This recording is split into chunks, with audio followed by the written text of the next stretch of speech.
Eh bien, vous savez que c'est la fête des mères aujourd'hui. Alors, le titre de la prédication, c'est Conseil d'un père à ses enfants. J'étais pour dire conseil d'une mère, mais ça a l'air un peu bizarre. Mais ça viendra. Pour l'instant, on va s'en tenir à ça. Je me suis posé une question il y a plusieurs mois. Je pense que je vous en ai déjà parlé à travers une prédication à un moment donné. Je me suis posé la question, si j'avais à parler à un jeune chrétien, j'ai pensé à mon fils, quand j'ai pensé à ça, j'ai pensé à mes enfants. Je me disais, là où tu es rendu dans ta vie spirituelle, ça fait plus d'une trentaine d'années que tu connais le Seigneur Jésus-Christ. Qu'est-ce que tu pourrais donner comme conseil? Qu'est-ce que tu pourrais donner comme conseil à une personne, non seulement qui débute dans la foi,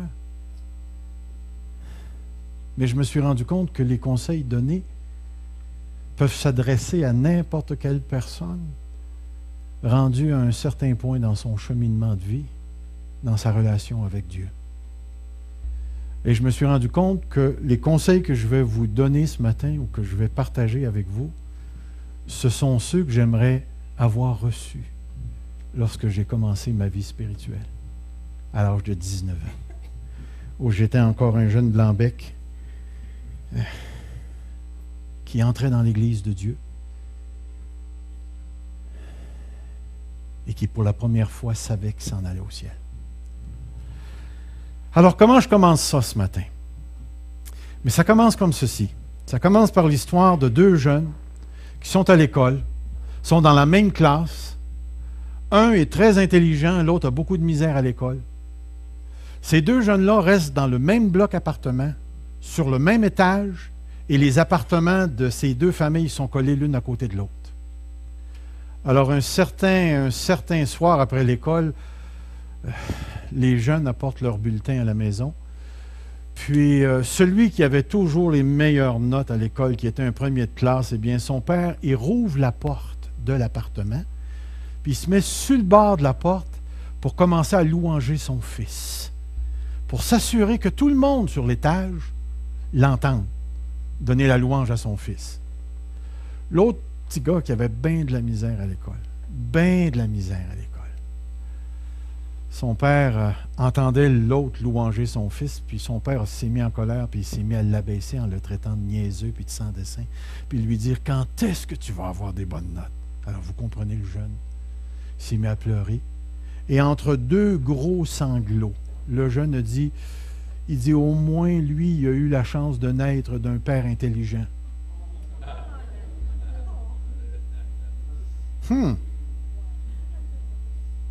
J'espère que je suis intelligent dans les conseils que je vais donner.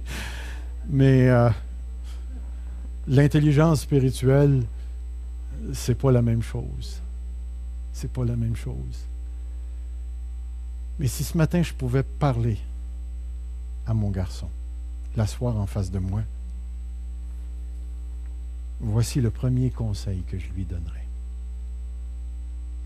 Le premier conseil serait celui-ci. Mon fils, crois que tu es irrévocablement accepté par Dieu. Par un Dieu qui t'est favorable à cause de son Fils Jésus-Christ. Combien de personnes aujourd'hui souffrent émotionnellement parce qu'elles se sentent rejetées? Peut-être que certains d'entre nous ont déjà vécu cette expérience-là. Mais il y a quelque chose de super extraordinaire. C'est plus qu'extraordinaire. C'est super extraordinaire. Puis s'il y avait un mot encore plus élevé, ben je le prendrais ce matin pour affirmer cette vérité-là. Savais-tu que le jour où tu as été sauvé, l'attitude de Dieu à ton égard a complètement changé? La parole de Dieu nous parle de réconciliation. Dans la lettre aux Colossiens, il nous est dit que Dieu a exercé la réconciliation à notre égard. C'est-à-dire que avant nous étions des ennemis de Dieu par notre manière de penser, notre manière de vivre. Et le jour où Jésus-Christ est entré dans notre vie, l'attitude de Dieu a carrément changé à notre égard. Et à partir de ce moment-là, nous avons reçu une faveur de la part de Dieu qui ne changera plus jamais. Dans le témoignage de Nathalie ce matin, la parole revenait à quelques reprises. Elle disait, vous ne pouvez pas vous imaginer à quel point Dieu nous aime. D'avoir rencontré Dieu, c'est d'avoir irrévocablement été accepté par Dieu. Et le fait d'avoir été accepté par Dieu veut dire que maintenant, ce Dieu nous est complètement favorable. Entre vous et moi, lorsque Dieu vous a rencontré dans son salut, est-ce qu'il savait vraiment avec qui il faisait affaire? Est-ce que Dieu a été impressionné le jour où vous avez été sauvés? Puis la première gaffe que vous avez faite dans la foi, est-ce que ça l'a surpris Dieu? Est-ce que Dieu sait ce qui va vous arriver dans le futur? Est-ce que Dieu sait d'avance les niaiseries que vous allez faire? Est-ce que Dieu connaît la mesure de votre foi? Est-ce que Dieu connaît nos intentions, nos émotions? Est-ce que Dieu connaît la manière dont on est fin aimé? Est-ce que Dieu connaît l'ensemble de nos blessures? Est-ce que Dieu connaît les intensités de nos colères? Dieu savait tout. Le jour où tu as reçu Jésus-Christ comme ton sauveur personnel, Dieu savait parfaitement qui tu étais, de quoi tu étais fait et ce que tu ferais. Le psaume qu'on sait tellement souvent, 139. Hein? Tu sais quand je m'assieds, tu sais quand je me lève. La parole n'est pas déjà sur ma langue que tu la connais entièrement. Alors, voyez-vous, dans notre société moderne, nous avons ce que nous avons appelé une psychologie de l'image de soi. Et une grosse partie de l'image de soi est construite à partir de ce que les autres disent. Yeah. À partir de ce que les autres disent. Ou bien, dans la philosophie actuelle, c'est bâtis-toi toi-même. Définis-toi toi-même. Et là, les gens tentent de se donner une sorte d'air de je ne sais pas trop quoi en possédant une chose, ou en étant riche, ou en appartenant à une classe, et ainsi de suite. Mais on se rend compte que, qu'on le veuille pas, depuis qu'on est tout petit, on a été exposé à des paroles qui nous ont définis et qui ont fait ce que nous sommes aujourd'hui. Et c'est encore vrai aujourd'hui. Dieu, je ne sais pas si c'est une gaffe, on sait qu'il ne fait pas de gaffe, il nous a remis des enfants entre nos mains, nous les parents. Puis avec toutes les paroles qu'on dit, tous les gestes qu'on pose à l'égard de nos enfants, nous sommes en train de les modeler, de les construire. Il semblerait, il nous est dit, qu'un enfant apprend 80% de ce qu'il est, de ce qu'il est appelé à devenir, à travers simplement la vue et ses oreilles. Alors, nous sommes toujours en train d'être construits jusqu'à un certain point.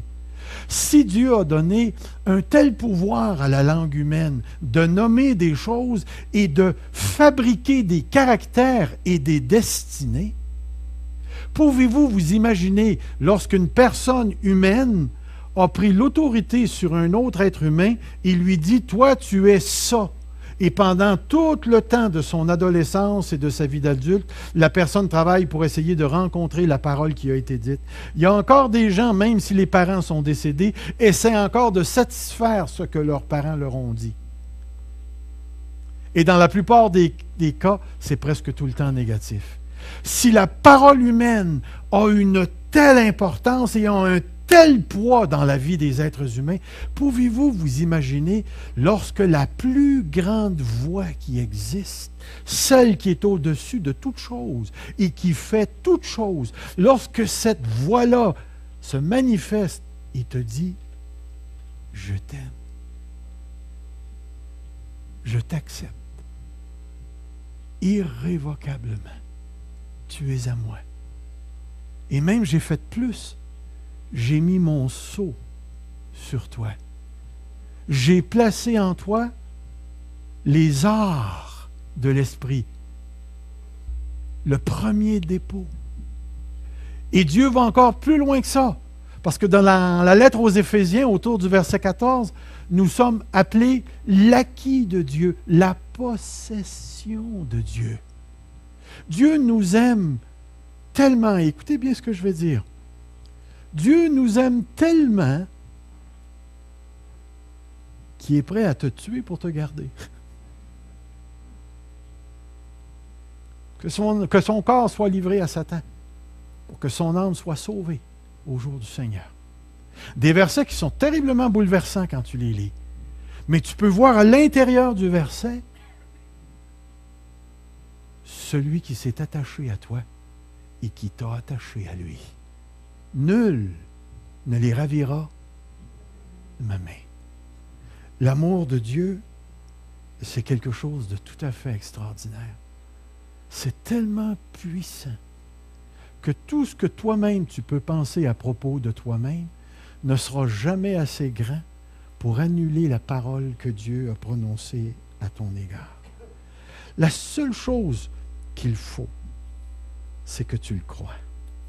Écoutez bien ce texte qu'on retrouve dans Isaïe, chapitre 54, verset 8, qui dit « Dans un débordement d'indignation, je t'avais un instant dérobé ma face, mais avec un amour éternel, j'aurai compassion de toi.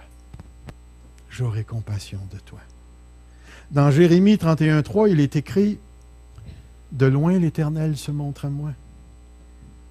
Je t'aime d'un amour éternel. C'est pourquoi je te conserve ma bienveillance. » Je te conserve ma bienveillance. Y a-t-il quelqu'un, quelque chose, un être surnaturel qui a le pouvoir, la force de nous arracher de la main de Dieu? Prenez garde à la question. Parce que la tendance, ça serait de dire oui, il y a Satan. Mais avez-vous déjà vu la main de Satan aux côtés de celle de Dieu? C'est comme comparer l'Empire State Building là, à un grain de sable. Dieu est tellement puissant, Dieu est tellement fort. Et tout au long de la vie chrétienne, de savoir que je suis irrévocablement accepté par Dieu, me donne une assurance extraordinaire au niveau de qui je suis. Vous êtes-vous déjà regardé dans le miroir dernièrement? Avez-vous trouvé ça épeurant? Avez-vous déjà regardé votre être intérieur, dans le miroir intérieur? Si ce matin, on pouvait ouvrir le cœur, puis on se poserait la question ce matin, combien est-ce qu'il y en a qui ont déjà convoité le sexe opposé ce matin? Qui ont eu des mauvaises pensées? Juste ce matin, ici. On resterait surpris. Combien est-ce qu'il y en a qui traînent encore dans leur cœur des choses méchantes à l'égard de d'autres personnes? Allons pas dans la rue, là, restons ici, là. Combien d'entre nous sommes encore enlisés dans l'incrédulité? Combien d'entre nous ont chiolé après Dieu depuis vendredi jusqu'à maintenant? Combien d'entre nous ont parlé contre un autre chrétien? Je vous le dis, s'il fallait que Dieu ouvre nos cœurs et que Dieu, par sa brillante lumière, descende sur nous, on demanderait la mort face à la lumière étincelante de Dieu. Parce que devant Dieu, rien n'est caché. Et il connaît les coins les plus petits, les plus... Juste pour vous dire comment qu'en nous sont conservés tous les souvenirs. Samedi matin, j'ai dû prendre ma mère de Drummondville puis l'emmener à Valleyfield chez ma sœur. Ça, c'était ma job à moi. Quand je suis arrivé à Drummondville, il y avait une voiture qui était là, puis il y avait une femme qui était assise dans la voiture. Quand je me suis retourné pour voir qu'est-ce qu'il y avait là, juste le fait de voir le visage de la dame, je suis presque certain que cette dame-là qui est dans la soixantaine, c'est celle à qui j'ai crié des noms quand j'étais petit gars, à Saint-Charles, qui restait pas loin en face de chez nous. Fait que quand j'étais arrivé chez ma mère, j'ai dit « Maman, vous savez pas quoi, hein? » Là, j'ai commencé à y raconter ça. Mais comment ça se fait qu'en me revirant de bord, je vois son visage, puis la première affaire qui sort, c'est « J'y ai dit qu'elle était une... » Comment ça se fait que c'est encore là? J'ai 5... Je ne dirais pas mon âge. Mais comment ça se fait que ça a sorti? Juste un visage. Puis c'était encore dans mon cœur. Puis Dieu m'aime. C'est incroyable quand tu penses à ça. J'étais assis dans mon char, j'en revenais pas. Je dis, Seigneur, pourquoi tu m'amènes ça un matin? Naturellement, je purifie, puis tralala, puis tout ça. Mais la femme est partie, elle, puis elle ne sait même pas l'effet qu'elle a eu sur moi. Mais juste le fait d'avoir fait sortir ça de mon cœur, c'est un Dieu qui m'a irrévocablement accepté. Et savez-vous, je vous ai déjà parlé qu'à l'âge de 26 ans, j'ai vécu une vision de Dieu. Que j'étais allé dans une petite salle pour prier suite à une conférence sur le réveil. Puis pourquoi je me suis ramassé tout seul dans la petite salle. Il y avait un gars qui était supposé d'être là pour nous aider à prier. Puis quand j'ai rentré dans la petite salle, j'ai vu une super de lumière blanche. C'était une grosse boule de lumière blanche, puis je savais que c'était Dieu. Il s'est présenté de cette manière-là, une luminosité que j'avais jamais rien vue. Puis lorsque je me suis retrouvé devant lui, il y a une affaire noire qui a sorti de mon cœur, puis qui a tombé à terre. C'était tellement noir. Puis je le savais que c'était moi, c'était la méchanceté qu'il y avait à l'intérieur de moi. Puis ça l'a roulé, puis ça a été englobé par la lumière. Puis là, je me suis mis à pleurer, à pleurer, à pleurer. Le gars pensait que je me repentais d'un péché, puis il n'arrêtait pas de me passer les Kleenex. On était presque rendu à la fin de la boîte, mais elle était neuve. Puis ça sortait, mon gars, pas juste par les yeux. Ça sortait à tous les niveaux. Puis à un moment donné, tout ça, ça s'est arrêté. J'ai fait... Non, je n'ai pas fait ça. Mais ça venait de s'arrêter carré. Carré. Puis je suis sorti de la chambre. Puis je peux vous dire une chose. À ce moment précis-là de ma vie spirituelle, j'ai été inondé d'un amour. Parce que ça faisait 1 an et demi que je disais, Seigneur, fais-moi connaître ton amour comme jamais je l'ai connu. Puis j'ai prié cette prière-là intensément, souvent. Et Dieu m'a rencontré. Et savez-vous l'effet que ça a eu? Je n'ai plus jamais douté que Dieu m'aimait, que j'étais irrévocablement accepté en lui. Et laissez-moi vous dire que tout au long de ma vie chrétienne, de savoir cette affaire-là, ça ne m'a pas empêché de me décourager, de chialer, de vivre des crises, de ne plus vouloir être pasteur, de vouloir tout sacrer ça là, de chialer après ma femme. Tu sais, comment ça part cette affaire-là? Là? Ça ne m'a pas empêché de pécher. Ça ne m'a pas empêché de vivre des grands moments spirituels. Puis ça ne m'a pas empêché de goûter à ma propre folie. J'ai pu jamais douter que j'étais aimé de Dieu après ça. Je me suis jamais cru meilleur, bon, parce que ça prenait pas le temps, ça prenait pas grand temps. J'avais juste à rencontrer une femme en char qui me montrait mon cœur, puis that's it, c'était fait. Je savais que j'étais pas parfait, loin de là, mais je savais une chose. L'amour de Dieu était parfait pour moi. Et je ne peux pas vous dire le nombre de fois où le démon a essayé de me dire, l'un des moments les plus dangereux de ma vie spirituelle, c'est lorsque les démons m'ont parlé et ils m'ont dit « Tu es disqualifié, il n'y a plus de place pour toi dans le ministère, tout ce qui te reste, c'est de te pendre. » Puis ils m'ont dit où aller mettre la corde.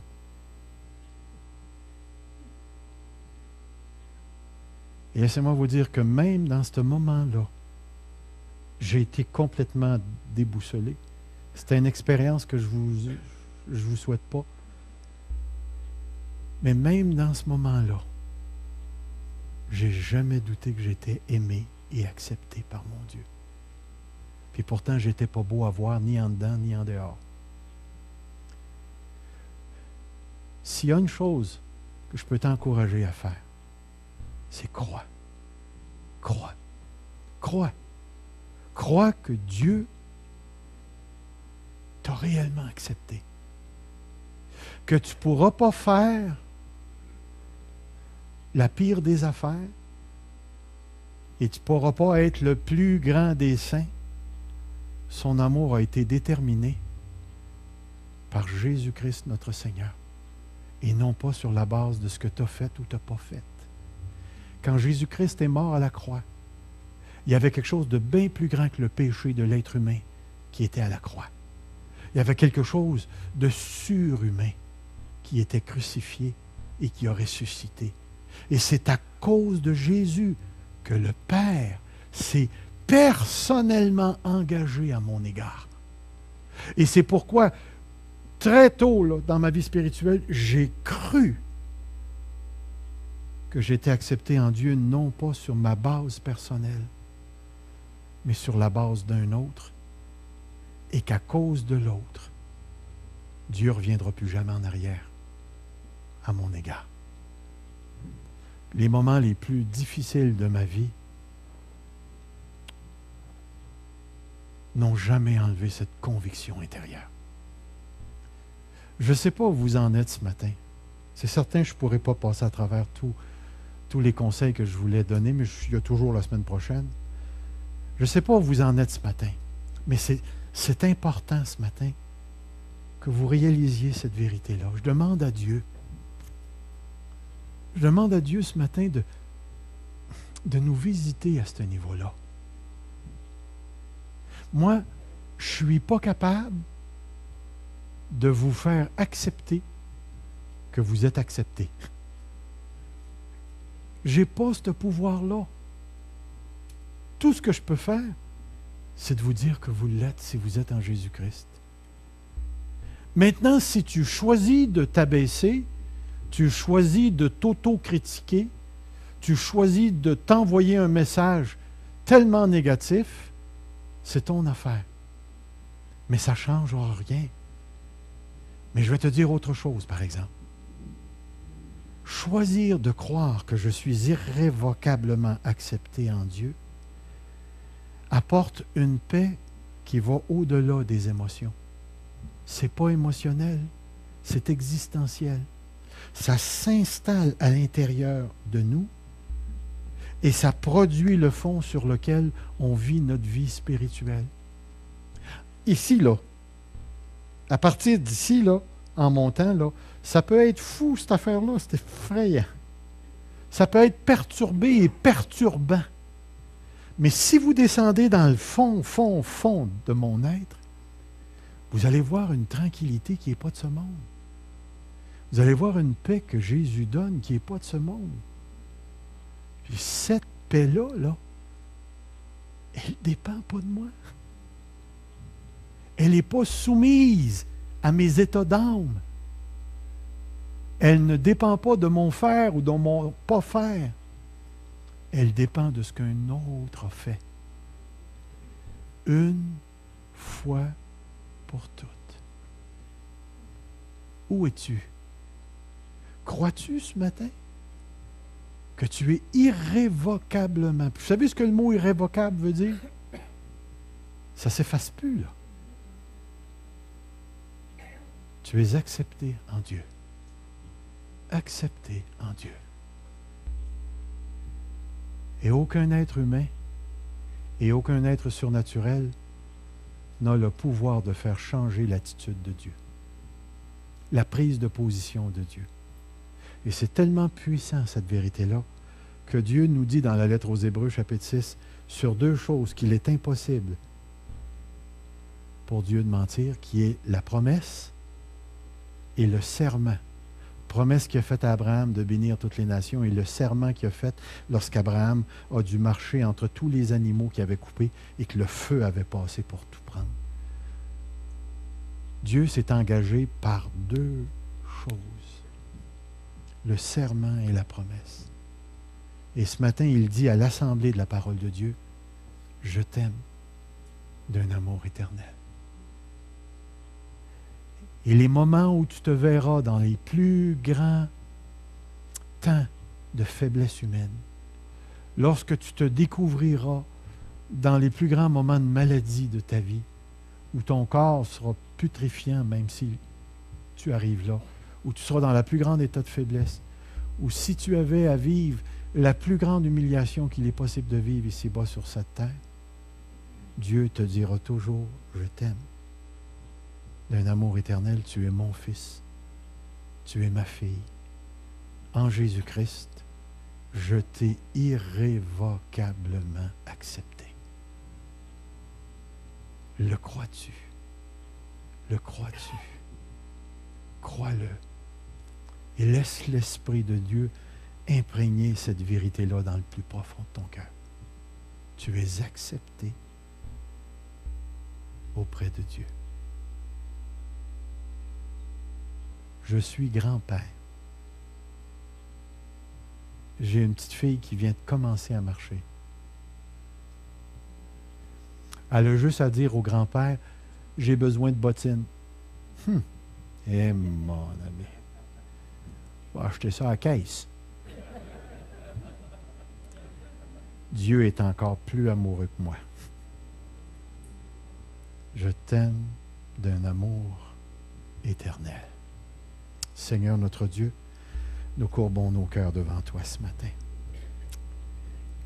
S'il y a quelqu'un parmi nous ce matin qui lutte, donne-lui une double dose de foi pour que cette personne puisse croire qu'en Jésus, il n'y a plus de barrière.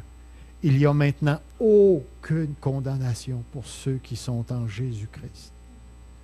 Seigneur, tu dis, et l'espérance ne trompe point, parce que l'amour de Dieu est déversé dans nos cœurs par l'Esprit que tu nous as donné. Et tu dis, Seigneur, encore plus, que quiconque est né de Dieu aime.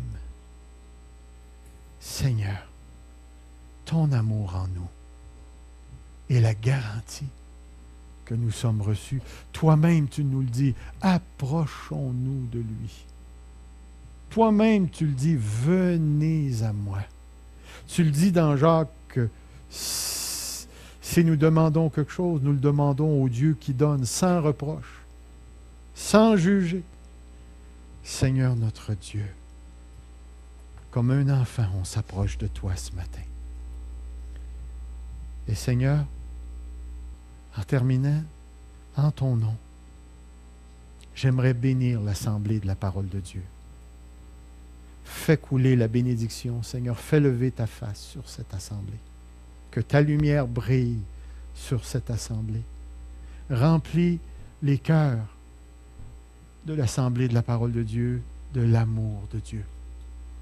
Rends-nous conscients qu'en toi, nous sommes pleinement acceptés. Fais-nous vivre les effets, avec encore plus d'intensité, les effets de cette acceptation irrévocable en Jésus-Christ notre Seigneur. Merci pour ce que tu as fait, Seigneur. Guéris ceux qui en ont besoin. Nous te prions dans le précieux nom de Jésus ce matin. Amen. Bonne fête des mères en passant. Seigneur vous bénisse.